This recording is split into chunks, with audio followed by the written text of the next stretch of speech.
मी साक्षी अनासने yes Marathi news मध्ये आपलं स्वागत। आता पाहूया एक स्पेशल रिपोर्ट।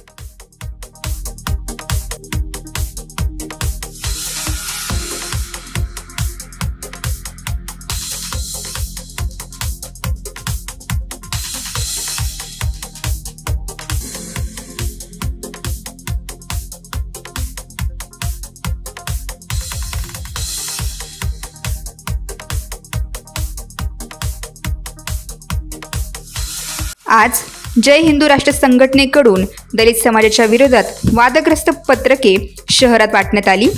त्या विरोधात नाशिक पंचवटीकारंजा येथे रस्त्यावर बसून संपूर्ण समाज बांधवांनी आंदोलन केले। पाहूयात त्या संबंधित सविस्तर वृत्त।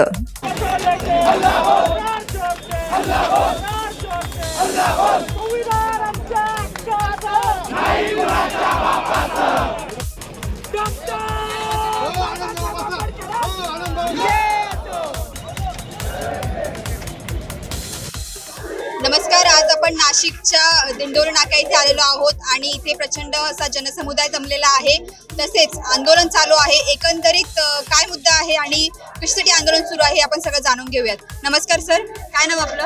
आकाश बकुरे। कशासाठी आंदोलन केलं आहे, काय एकंदरीत मुद्दा आहे? काही मनुवादी वृत्तीच्या लोकांनी काही हिंदूवादी संघटनांनी आक्षेपार्ह मजकूर तयार करून काही त्याची पत्रकं छापले आणि त्यामध्ये त्यांनी सांगितलेलं आहे की या मातंग समाज महार समाज यांना आपण आता वाळीमध्ये टाकलं पाहिजे। ज्या पेशवेशाही काळामध्ये ज्या पद्धतीने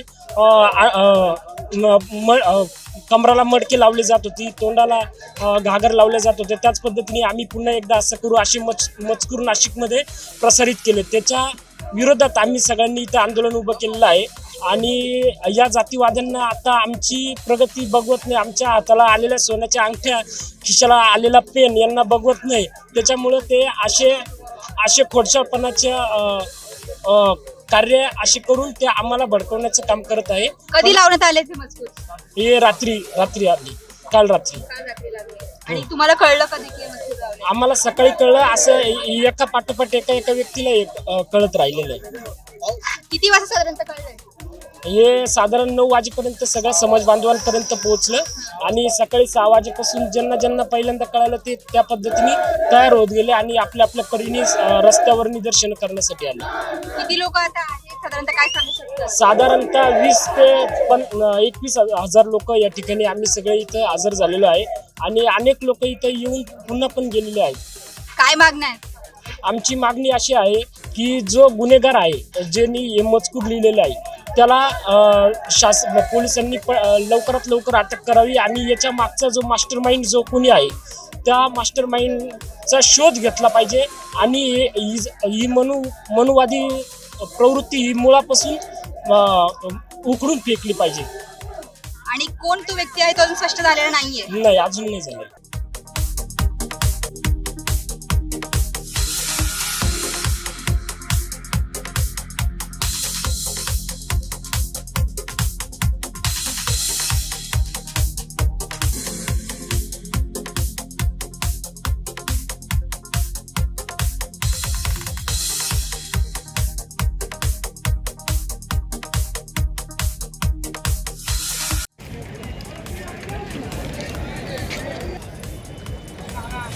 आपल्या पाठिंबा देण्यासाठी आपण आहे। आपल्या सर्वांना विनंती आहे की कृपया कोणीही वादग्रस्त घोषणा देऊ नका। मान्यवर लोकप्रतिनिधी, माझ्या भावांनो आणि माझ्या बहिणींनो, या ठिकाणी सकाळपासून तो या शहराला शांततामय बनवण्याऐवजी कलुषित करून पेटवण्याचं काम केलेलं आहे। त्यासाठी आपले तमाम भीमसैनिक आणि तमाम आपल्या भीमसैनिकांना पाठिंबा देणारे सर्व समाजाचे प्रतिनिधी, समाजाचे लोकप्रतिनिधी, सर्व बंधू आणि भगिनींनो, खरं म्हणजे अत्यंत विचित्र घटना आहे आणि या विचित्र घटनेला खऱ्या अर्थाने आपण तोंड द्यायला पाहिजे आणि तोड म्हणून आपण सर्वांनी तो आहोत। मला आता एक म्हणायचं आहे, इथं खूप काही सांगण्यापेक्षा आपला जो निर्णय आहे ते जे पत्रक काढलेलं आहे त्या पत्रकाच्या विरोधातच आपल्याला कारवाई करायची आहे. जर काळाराम मंदिराचा विरोध असता आपण काळाराम मंदिरात पुन्हा प्रवेश केला असता, पण आता त्यांनी गोपालेश्वर मंदिराचा काळा मंदिराचं त्यांनी जे त्या पत्रकात म्हटलेलं आहे बाबासाहेब आंबेडकर भाषण देणं बंद करा. भाषण देणं बंद करा. आता तिथं प्रश्न चालूचा. भाषण देणं बंद करा.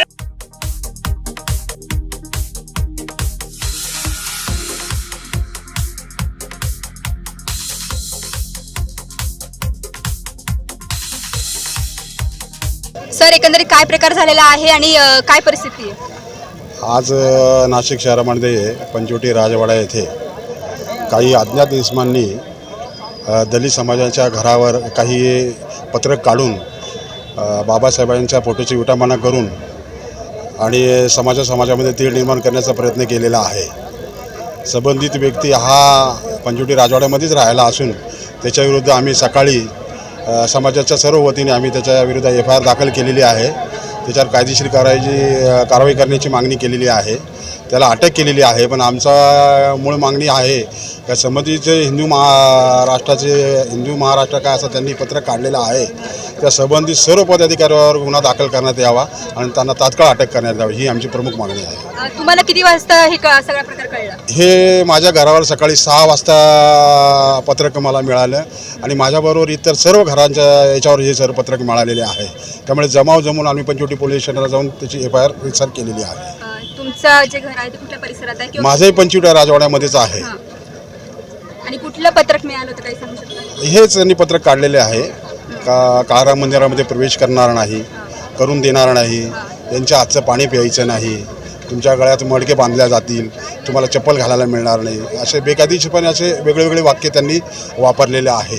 आणि जिथे काळाराम मंदिराचा जो स्तंभ आहे तोही तुम्ही त्वरित काढून घ्या असे मग त्या इंटिमेशन डायरेक्शन देऊन टाकलेलं आहे. ते पत्रक आहे का आता तुमच्याकडे? पत्रक आहे ना आमच्याकडे. ते तुम्ही दाखवू शकता? हां, दाखवू शकता ना आम्ही. कुठे ते पत्रक? माझे फोन मोबाईलमध्ये आहे. आणि किती वाजता गुन्हा दाखल झाला आहे का? किती वाजता केला? गुन्हा दाखल केला आहे आम्ही सकाळी. किती वाजता गेलाय? तो 9 वाजता त्यांनी दाखल केला. आम्ही सकाळी 6:30 वाजेपासून होतो पण ते साहेब आलेले नव्हते आणि त्यांनी 9 वाजता गुन्हा दाखल केलेला आहे. आणि त्याच्यावर जी ऍक्शन आहे ती घेतली गेली आहे? त्यांनी ॲक्शन घेतलेली आहे. त्यांचं असं म्हणणं आहे की आम्ही 2 आरोपी पकडलेले आहे. आमचा तपास चालू आहे. SIP दर्जाचा अधिकारी जाधव म्हणून आहेत, त्यांना त्यांनी नियुक्ती केलेली आहे. अजून काय अपेक्षा आहे तुमच्या किंवा आमची एकच मागणी आहे का जे पत्रक ज्यांनी काढलेलं आहे आणि जी ती संस्था आहे मग ती काय BJPची असेल का RSSची असेल ही त्यांनी मुळाशी जाऊन त्यांनी चौकशी करायला पाहिजे. आणि समाजामध्ये तेढ निर्माण करायचं आता त्यांनी समाजाला टार्गेट का करतायत? म्हणजे निवडणुका डोळ्यासमोर ठेवून करताय तर यांचं वेगळं आमच्या समाजाविरुद्ध काय आमच्या समाज थोडासा शिकला सवरला म्हणून त्यांच्या डोक्यात असं वेगळं गणित आहे अशी मागणी आमची आहे. आणि आता पुढची दिशा काय असणार आहे आंदोलनाची किंवा पुढची दिशा आम्ही आता ते वाढीव कलम जे सांगितलेले आहे ते आम्ही एक वकिलांची टीम त्यांचं एक ॲप्लिकेशन घेऊन आम्ही त्यांना देणार आहे पोलीस कमी हे जास्त प्रमाणामध्ये यांच्यावर कलम लावण्यात यावा आता आंदोलन पुढे दिशा ठरणार. आणि आता असे म्हटलं होतं की काळाराम मंदिरात जायचं, झेंडे तिथे लावायचे आणि आता हे कसं आहे मॅडम, आता हे जे आंदोलन चालू जे आहे हे कार्यकर्त्यांचं आंदोलन आहे. कार्यकर्त्यांना जसं नवीन मार्ग मिळाला तर बाबासाहेबांची विटंबना झाली त्यामुळे कोणी गप्प बसणार नाही. आम्ही खूप प्रयत्न करतोय का शहराला विटी धरायचं नाही, आपल्याला आपलं नाव खराब होईल. हो, कारण की वाहतूक ही त्याच्याकरता आम्ही प्रत्येकाला विनंती करतोय. पण त्याचं असं म्हणणं आहे का 1-2 तास आपण बसूया, त्यांच्या ज्या तीव्र भावना आहेत त्या लोकांपर्यंत पोहोचतील हीच विनंती आहे त्यांची. आपलं नाव? दिनेश रघुनाथ उनावणे, महाराष्ट्र प्रदेश काँग्रेस कमिटी उपाध्यक्ष. धन्यवाद सर संपूर्ण प्रतिक्रियेसाठी.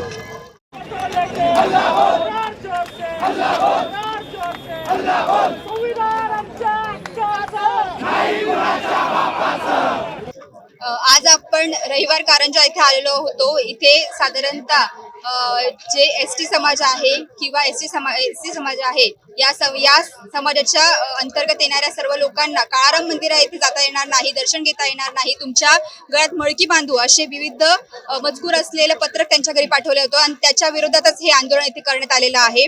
आणि हे आंदोलन यापुढे असं चालू ठेवण्यात येणार आहेत असं इथल्या संपूर्ण नागरिकांनी सांगितलेलं आहे. तसेच यापुढे आम्ही काळाराम मंदिरात जाणार आहोत किंवा या आंदोलनाची दिशा ही काळाराम मंदिराकडे वळली जाणार आहे असे त्यांनी यामध्ये सांगितलेलं आहे. अनेक समाज बांधवांची आपण इथे प्रतिक्रिया घेतलेली आहे, तसेच पदाधिकाऱ्यांची सुद्धा प्रतिक्रिया घेतलेली आहे. त्यांच्या अनेक मागण्या जाणून घेतलेल्या आहे. त्यांचं असं म्हणणं आहे की हा ज्याने कोणी मजकूर पाठवलेला आहे किंवा जे काही ज्या विरोधात हे आंदोलन करण्यात आलेलं आहे तो संपूर्ण मुद्द्याविरोधात आरोपींना त्वरित आणि तात्काळ शिक्षा व्हावी आणि कठोरात कठोर शिक्षा व्हावी अशी इथे पदाधिकाऱ्यांचं म्हणणं आहे. मी साक्षी अनसने, येस मराठी न्यूज, नाशिक. अशाच प्रकारच्या ताज्या घडामोडींसाठी Yes Marathi News YouTube channel share करा, सबस्क्राईब करा, लाईक करा आणि पाहत राहा येस मराठी न्यूज.